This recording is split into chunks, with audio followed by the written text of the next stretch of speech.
On the 20th of June, 1941, some Russian archaeologists found an ancient tomb dating back centuries. Interested in this find, Stalin visited the tomb.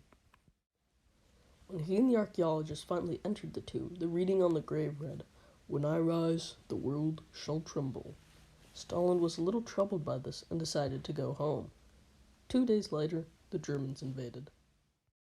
Our story starts with a man named Tamerlane, also known as Timur. When he was a young man, Tamerlane sustained a wound to his leg and lost some fingers.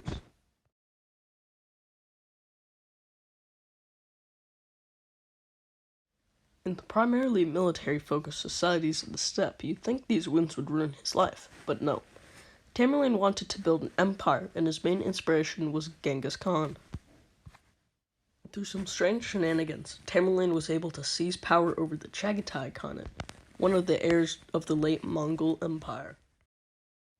In true angry militarist fashion, Tamerlane and his new Timurid Empire betrayed one of his allies in 1395. Instead of pressing his advantage on the nearby Golden Horde, he decided to take over Persia.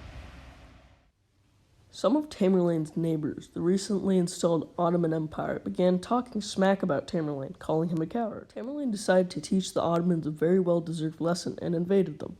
In 1400, Tamerlane's army came down to Turkey. The Ottomans had to completely withdraw from their campaign against the Byzantines so they could even compete with Timmy and the hordes. Moving to attack Tamerlane's army, the Sultan brought his troops throughout the countryside to find that the Timurids had taken evasive maneuvers and brought themselves all the way to Ankara. The Ottoman troops began to become seriously dehydrated and demoralized. The river that they intended to use for water had suddenly disappeared because in a move of 40 chess, Tamerlane and his engineers dammed the nearby river, cutting off the Ottomans from their precious water. When Tamerlane finally met the Ottomans in battle, it wasn't even a contest. The smack-talking Sultan was dragged back to Samarkand, the Timurids' capital, where he died and was promptly used as a footstool for Tamerlane to get on his horse.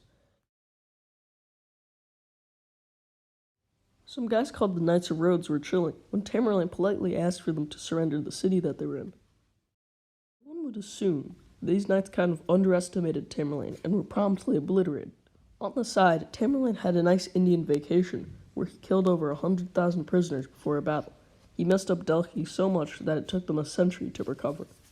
When the leader of Baghdad insulted Tamerlane by calling him a cripple, Tamerlane came back with a humongous army. Yes, Curry, Tamerlane's kind of pissed. I'm gonna go. What? Oh. When the Timurids breached the walls, each soldier was commanded to collect at least 2 skulls, or else his own skull would be taken. Now you may be asking, where are all these skulls going? The answer would be these massive pyramids made completely out of skulls.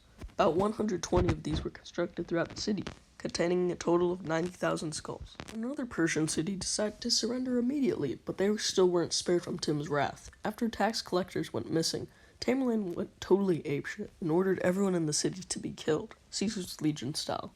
The entire city of roughly 100,000 people was massacred, further contributing to the growing skull piles across the region. A European historian tried to count the skull towers, but stopped after finding 28 consecutive towers of over 1,500 before stopping. In 1399, Timmy promised no bloodshed against the city if they surrendered. Tamerlane burned the city and its inhabitants to a crisp, shedding not a drop of blood. Tamerlane had even greater aspirations. Tamerlane's goal was to conquer China, India, and Russia, but he was stopped short. After many conquests, in 1405, Tamerlane was killed by the common cold. His son got the throne, but